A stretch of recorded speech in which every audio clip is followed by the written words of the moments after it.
दोस्तों, कोविड-19 जब दुनिया भर में कोहराम मचा रहा था, तब मेडिकल वर्ल्ड में सबसे ज्यादा हड़कंप मची हुई थी। कोशिश थी कि जल्दी से जल्दी वैक्सीन बना ली जाए और उसे फटाफट मंजूरी भी मिल जाए। आनन फानन में एक के बाद एक कई वैक्सीन को दुनिया भर में मंजूरी मिली। इसी में से एक थी एस्ट्राजेनेका के फॉर्मूले पर काम करने वाली कोविशील्ड। शुरुआत में तो यह वैक्सीन बहुत असरदार साबित हुआ, लेकिन बाद में इसके कई साइड इफेक्ट्स भी देखने को मिले। बाद में इस दवा कंपनी के नाम में कई मामला भी दर्ज हुए। हाल ही में खुद दवा कंपनी ने अदालत में यह मान लिया कि वैक्सीन से दुर्लभ मामलों में इसके दुष्प्रभाव हो सकते हैं। इसके बाद से दुनिया भर में हंगामा मचा हुआ है। आज की इस वीडियो में हम आपको विस्तार से बताएंगे कि एस्ट्राजेनेका वैक्सीन को लेकर क्या विवाद चल रहा है, इसलिए वीडियो को अंत तक जरूर देखें। चलिए तो शुरू करते हैं। आइए सबसे पहले जानते हैं कि एस्ट्राजेनेका वैक्सीन क्या है। दोस्तों, एस्ट्राजेनेका एक फार्मा कंपनी है जिसने एक वैक्सीन बनाई जिसे भारत में कोविशील्ड नाम दिया गया। ये वायरल वेक्टर वैक्सीन है। भारत में इसका निर्माण पुणे के सीरम इंस्टीट्यूट ऑफ इंडिया ने किया, जिसे बाद में लो और मिडिल इनकम देशों में भी सप्लाई किया गया। आइए जानते हैं कि यह वैक्सीन कैसे बनी। दोस्तों, एस्ट्राजेनेका ने ऑक्सफोर्ड यूनिवर्सिटी के साथ मिलकर ये वैक्सीन तैयार की है। ऑक्सफोर्ड की इस मामले में एंट्री इसलिए हुई क्योंकि वो पहले से ही चिंपांजी में पाए जाने वाले एडिनोवायरस पर काम कर रहा था।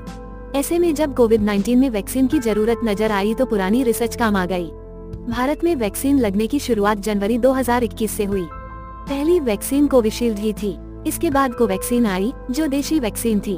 इसका निर्माण भारत के बायोटेक कंपनी ने किया था। इसके अलावा कई विदेशी वैक्सीन को हमारे यहाँ मंजूरी मिली, जैसे रूस की वैक्सीन स्पुतनिक भी और अमेरिकी स्पाइकवैक्स। आइए जानते हैं कि यह वैक्सीन कैसे काम करती है। दोस्तों, कोविशील्ड के फॉर्मूले में चिंपांजी में मिलने वाले कॉमन कोल्ड वायरस के कमजोर वर्जन को लिया जाता है, जिसे कोविड प्रोटीन के जीन को ले जाने के लिए मॉडिफाई किया गया हो। इंजेक्ट होने के बाद वैक्सीन इम्यून सिस्टम को एंटीबॉडी बनाने के लिए उकसाता है, साथ ही टी सेल्स को एक्टिव करता है। इससे जब असल में वायरस का हमला होता है तो शरीर पहले से ही तैयार हो चुका रहता है। इसके बाद भी इन्फेक्शन होता तो है, लेकिन काफी हल्का। चलिए तो जानते हैं कि कोर्ट तक यह मामला कैसे पहुंचा। ब्रिटेन के जेमी स्कॉट नाम के शख्स का आरोप था कि अप्रैल 2021 में वैक्सीन लेने के बाद उनकी कंडीशन खराब होने लगी। उनके शरीर में खून के थक्के जमने लगे, जिसका असर ब्रेन पर भी हुआ। पिछले साल उन्होंने एस्ट्राजेनेका के खिलाफ कोर्ट में केस किया था। जवाब में कंपनी ने पहले तो इससे इनकार किया, लेकिन हाल में जाकर माना कि उनकी वैक्सीन से रेयर हालातों में दुष्परिणाम भी हो सकते हैं। थ्रोम्बोसाइटोपेनिया सिंड्रोम यानी TTS इनमें से एक है। स्कॉट की पत्नी केट ने कहा कि इस बीमारी की वजह से उनके पति समेत पूरे परिवार को काफी तकलीफ झेलनी पड़ी है। स्कॉट को स्थायी ब्रेन इंजरी हो चुकी है और वे नौकरी करने की हालत में नहीं हैं।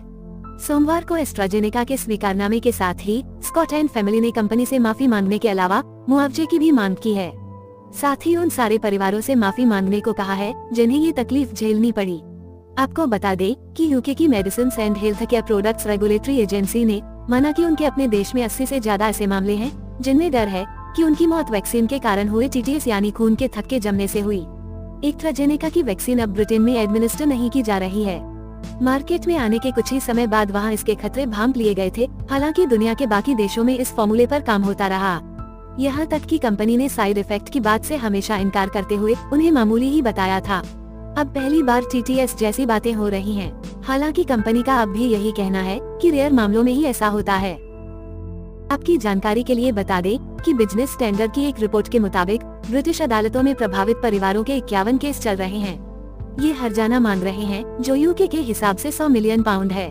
चलिए जानते हैं कि किन देशों ने एस्ट्राजेनेका को बैन किया है।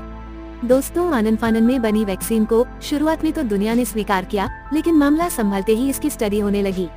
डेनमार्क ने इस पर सबसे पहले बैन लगा दिया। इसके बाद Ireland, Thailand, Netherland, Norway, Iceland, Congo और बल्गेरिया ने भी एस्ट्राजेनेका की कोविड वैक्सीन पर पाबंदी लगा दी। बाद में यूरोपियन देश जैसे जर्मनी, फ्रांस, इटली और स्पेन ने साल 2021 में ही ब्लड क्लॉट के मामले देखते हुए इसे बैन करने का फैसला ले लिया। इनके पीछे कनाडा, स्वीडन, स्लोवाकिया भी बैन करने वाले देशों में शामिल हो गए। हालांकि इन पाबंदियों के बीच ही वर्ल्ड हेल्थ ऑर्गेनाइजेशन ने एक स्टेटमेंट निकाला कि एस्ट्राजेनेका कोविड-19 वैक्सीन बिल्कुल सेफ है और इसके फायदे खतरों से कहीं ज्यादा हैं। आपको बता दें कि यूरोपियन मेडिसिन एजेंसी ने कोविशील्ड को ग्रीन पास तक देने के लिए मना कर दिया था।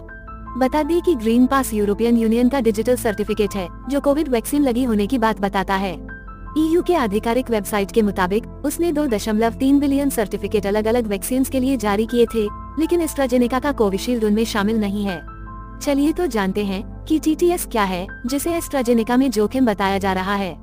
दोस्तों, थ्रोम्बोसिस का इस्तेमाल ब्लड क्लॉटिंग के लिए होता है। ये तब होता है जब खून में प्लेटलेट और प्रोटीन साथ चिपकने लगते हैं। ये थक्का बनकर जमने लगते हैं, जिससे ऑर्गन्स पर बुरा असर होने लगता है।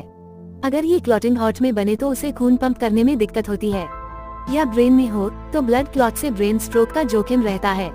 चलिए तो जानते हैं कि इस पर भारतीय स्टडी क्या कहती है। दोस्तों, हार्ट और ब्रेन स्ट्रोक के बढ़ते मामलों को हाल में वैक्सीन से जोड़कर देखा जा रहा है। हालांकि Indian council of medical research ने हाल ही में इसके कनेक्शन से इनकार किया था। स्टडी में पूरे देश से 18 से 45 उम्र के ऐसे लोगों को रखा गया जिनकी 1 अक्टूबर 2021 से 31 मार्च 2023 के बीच अचानक मौत हुई थी। ऐसे 700 ज्यादा मौतों के कारण साफ नहीं हो पाए थे। स्टडी में ये सामने आया कि कोविड वैक्सीन से युवाओं में सडन डेथ का खतरा नहीं बढ़ा, बल्कि इसके पीछे कई अलग अलग कारण थे। जानकारी अच्छी लगी हो तो वीडियो को लाइक और शेयर करना ना भूले। साथ ही हमारे चैनल को भी सब्सक्राइब करें ताकि आप लोगों को इस तरह की वीडियो मिलती रहे।